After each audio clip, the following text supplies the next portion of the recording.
dan ini yang melakukannya bukan masyarakat biasa. Kalau yang melakukan pekerja seni, kalau yang melakukannya hanya anak-anak muda, oke, itu kesalahan. Tapi ini kesalahan terstruktur sampai kepada presiden, sampai kepada menteri mengolok-olok Islam. Itu menunjukkan kita memang dalam ketidakberdayaan, kesulitan yang luar biasa.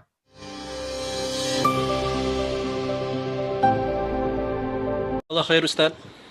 Iya. Ini ada pertanyaan Ustaz mengenai situasi baru-baru ini Ustaz yang di Prancis. Bagaimana sebaiknya menyikapi situasi sulit yang dihadapi Muslim di Prancis akhir-akhir ini, terutama dalam hal kebijakan kebebasan berpendapat yang jelas-jelas itu menghina Nabi SAW yang kita cintai.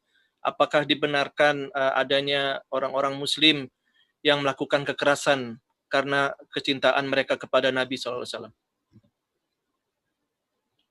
Pada masa pemerintahan Sultan Abdul Hamid di Turki, sebelum jatuhnya Turki Utsmani pada tahun 1924, ketika itu di Perancis mereka membuat sebuah opera drama.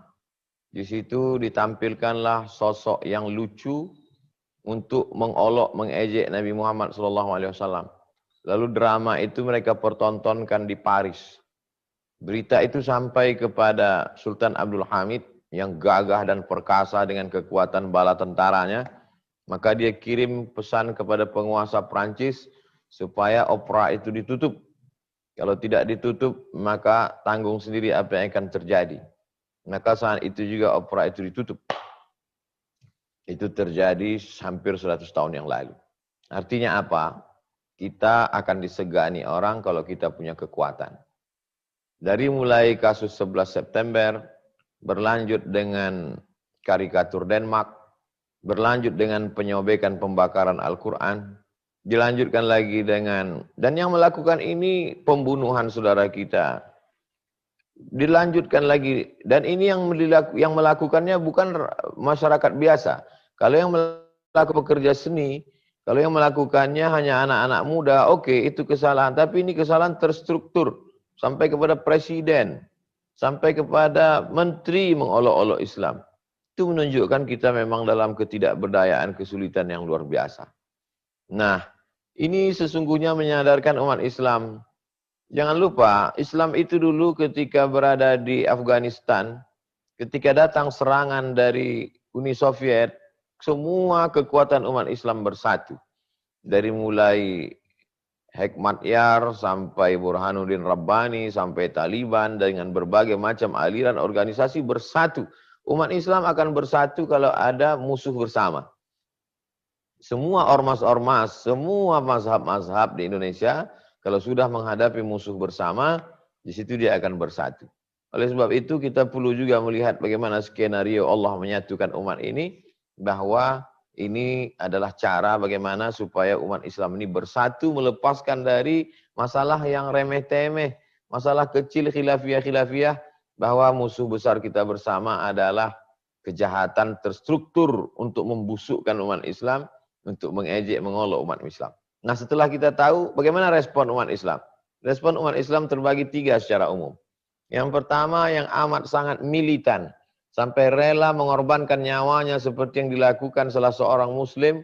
Menurut dia mati syahid dengan memenggal kepala guru yang kurang ajar, yang menunjukkan karikatur di depan murid-muridnya dengan kebanggaan, maka memancung kepalanya adalah jihad fisabilillah. Ini pendapat pertama umat Islam. Yang kedua, yang diam saja, lawan daripada respon. Memang begitu biasanya. Kalau ada amat sangat keras, ada yang amat sangat lunak. Ya sudahlah, diam sajalah, berdoa kepada Allah Subhanahu wa taala. Yang ketiga, menunjukkan respon, tapi respon yang positif. Salah satunya adalah dengan memboikot produk-produk. Ini yang dilakukan saudara-saudara kita di Kuwait, di Timur Tengah, di negeri kita, dengan memboikot produk-produk Prancis dan lain sebagainya, karena ini bagian dari embargo ekonomi. Tapi yang jauh lebih penting dari itu semua adalah seperti yang disampaikan Profesor Ismail Raji Al-Faruqi dari Temple University, Connecticut, yang terbunuh oleh agen Mossad Israel. Beliau seorang Palestina dan beliau membuahkan suatu pikiran yang brilian, cerdas. Kata beliau, kita tidak akan pernah menang melawan mereka dengan meledakkan kedutaan mereka, dengan membunuh mereka. Tidak dengan demikian, tapi dengan ilmu pengetahuan. Oleh sebab itu, cerita-cerita ini kita ceritakan ke anak-anak kita ceritakan ke jamaah untuk membakar semangat mereka untuk menuntut ilmu, lalu kemudian militansinya melaksanakan ibadah. Maka yang dokter, berusahalah menjelaskan Islam dengan ilmu kedokteran, jelaskan Al-Quran dengan ilmu sains teknologi, sehingga dengan itu mereka akan dapat hidayah. Berdoa kepada Allah, Allahumma hadi qaumana fa innahum la ya'lamun. Sanurihim ayatina fil afaq. Kalau anak-anak kita yang di Fakultas Kedokteran itu menjelaskan bagaimana proses penciptaan manusia dalam Al-Quran, jelaskan dalam ceramah, buatkan seminar, ditonton oleh mereka, mereka akan berpikir ini agama datang dari mana, ini pastilah dari seorang yang luar biasa. Itulah yang nanti akan membuka hidayah. Dan sebelum kiamat, maka Eropa itu akan menjadi Islam. Begitu dalam hadis riwayat Imam Ahmad bin Hanbal. Ada satu yang belum, yaitu Rom. Kalau ada orang mengatakan bahwa Rom itu adalah negeri Syam, bukan. Karena negeri Syam hanyalah satu provinsi dari Roma. Ada yang mengatakan Rom itu adalah Konstantinopel, bukan. Karena Konstantinopel bukan Rom. Yang dimaksud dengan Rom itu adalah Eropa. Dan sebelum hari kiamat, Eropa itu akan berkumandang azan, akan berkumandang asma Allah. Ini adalah bagian dari proses menuju itu. Maka dengan ini bersatulah umat-umat Islam. Bersatu. Bernard Lewis sendiri dari seorang pemikir Yahudi, Bernard Lewis sendiri memprediksi bahwa Eropa itu akan Islam. Dengan prediksi 3 analisa. Yang pertama, bahwa imigran muslim datang dari Tunisia, Aljazair, Maroko akan memenuhi Spanyol dan Portugis, Spanyol dengan Prancis. Itu akan diisi oleh 3 imigran. Kemudian India, Pakistan, Bangladesh akan mengisi Inggris. Kemudian Turki akan mengisi Jerman. Maka kalau sudah Spanyol, Inggris, Jerman, Prancis diisi Muslim, maka negeri-negeri yang kecil itu mengikut, termasuklah Indonesia, bahkan punya masjid di beberapa kota di Eropa, maka sesungguhnya Islam akan masuk dengan cara damai, bukan dengan pedang, bukan dengan peperangan, bukan dengan kekerasan, tapi dengan pintu hidayah. Dan saya percaya itu. Teori dari Bernard Lewis itulah yang membuatkan sebuah ketakutan yang disebut dengan Islamophobia. Pertama, imigrasi, perpindahan migran umat Islam ke Eropa yang begitu besar. Belum ditambah lagi kasus-kasus di Timur Tengah, dari mulai konflik di Sudan, konflik di negeri Syam, Palestina, Suriah, membuat ledakan besar ke Eropa. Yang kedua adalah mereka punah disebabkan LGBT karena tidak menikah, homoseksual. Sedangkan umat Islam diajarkan tazawwajul walud al-wadud. Jangan menikah banyak anak, kamu nanti akan dibanggakan Nabi di padang mahsyar. Dan yang ketiga adalah janji Allah. Dan Allah kalau sudah berjanji, innaka la tukhliful mi'ad. Jadi Islamophobia yang dihadapi hari ini, itu adalah buah dari pemikiran mereka sendiri. Di antara pemikir besarnya adalah Samuel Huntington dengan Clash Civilization, benturan peradaban, dan Bernard Lewis yang memprediksikan bahwa Eropa itu akan Islam. Demikian, wallahu a'lam. Jazakallah khair Ustaz. Waalaikumsalam. Ini Ustadz ada pertanyaan yang berhubungan mungkin ya Ustadz, yang tadi Ustadz jelaskan itu. Bagi kami yang tinggal di Amerika, apa yang harus kami katakan kepada non-muslim yang berpandangan negatif terhadap Islam karena kejadian-kejadian seperti yang terjadi di Prancis, pembunuhan mereka yang menghina Islam? Apakah sikap muslim ini, bagaimana sikap kita supaya tidak salah langkah dalam berdakwah dan mengganggu jalannya dakwah? Konflik itu selalu ada. Konflik di antara Protestan dengan Katolik yang berkepanjangan juga terjadi. Konflik antara Katolik dengan Anglikan juga terjadi. Kenapa menutup mata melihat itu? Itu baru antara dalam agama. Konflik antara Cina dengan Tibet di timur, konflik di barat. Jadi dan ketika konflik itu pasti ada oknum di dalam konflik. Jadi kita tolong jelaskan, bedakan antara ajaran agama dengan pelaku orang beragama. Nah, jadi ketika kebanyakan mereka melihat ajaran agama dari pelaku orang beragama. Orang pelaku beragama bisa khilaf, bisa silap karena keadaan. Kita pun mungkin di saat terdesak bisa melakukan seperti yang dilakukan saudara kita, memanggal kepala orang karena amat sangat terdesak. Tapi dalam Islam jihad itu dilakukan dipimpin oleh Amirul Mukminin, oleh pemimpin, oleh Amir. Ada perintah dari Amir.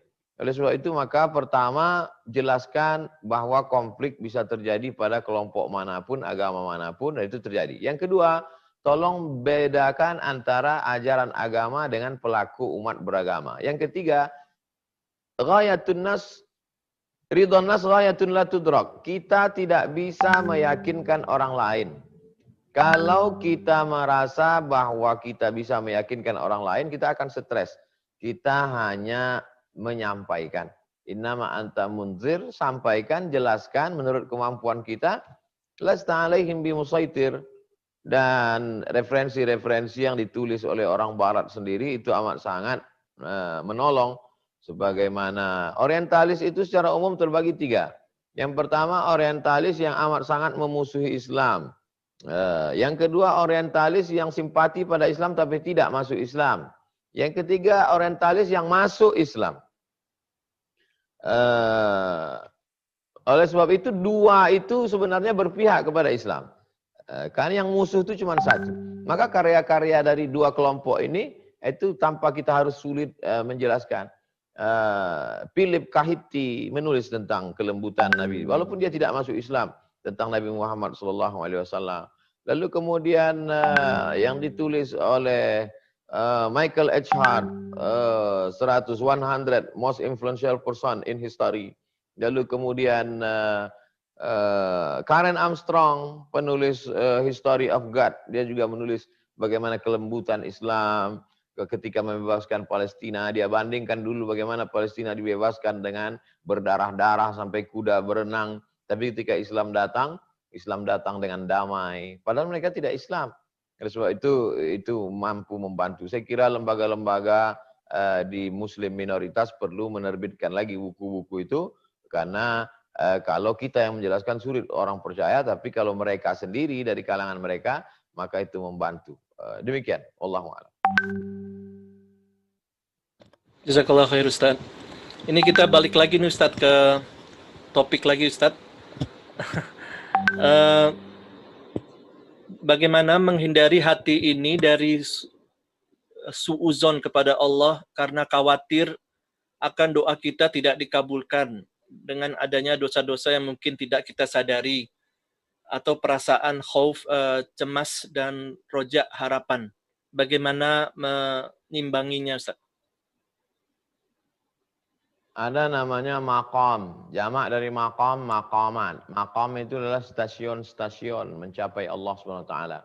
Ada stasiun taubat, setelah stasiun taubat, stasiun sabar, kemudian stasiun tawakal, stasiun zuhud, stasiun wara, tapi stasiun yang paling tinggi, level yang paling tinggi adalah ridho. Ar-ridha biqada'illah. Ridha menerima keputusan Allah Subhanahu wa taala. Oleh sebab itu orang-orang yang masuk ke dalam surga itu ditanya oleh Allah Subhanahu wa taala, "Hai penghuni surga, kamu mau apa lagi? Sebuah nikmat kamu sudah dapat." Mereka berkata, "Ridhaka." Kami berharap ridhamu ya Allah.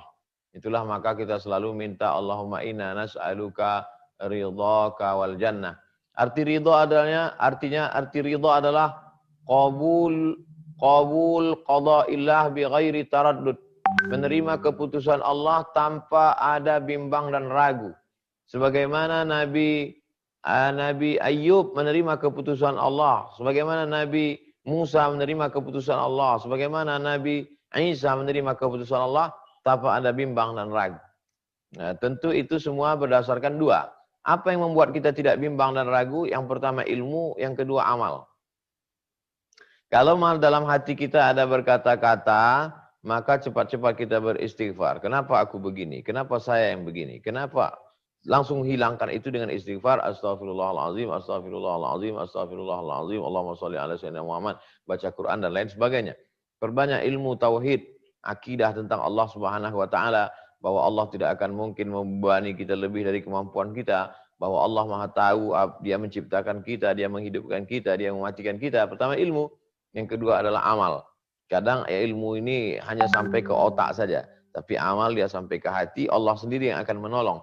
Maka dengan memperbanyak amal-amalan sunat, sholat duha, sholat tahajud, sholat witir, sholat sunat wudhu, sholat sunat taubat, sholat sunat hajat, istighfar, sholawat, tasbih, tahmid, takbir, tahlil, maka kalau itu diperbanyak, Allah akan menurunkan ridho itu ke dalam hati kita. Maka sesungguhnya usaha yang dari kita itu hanya sekitar 10-20%, sedangkan pertolongan Allah lebih besar lagi. Begitulah Allah. Untuk mengingat Dia pun, kita baru bisa karena pertolongan Dia. Untuk ridho terhadap Dia pun, itu bisa kita lakukan karena pertolongan Dia. Puncaknya adalah bahwa kita tak punya apa-apa, la haula wa la quwata illa billah. Demikian, wallahu a'lam.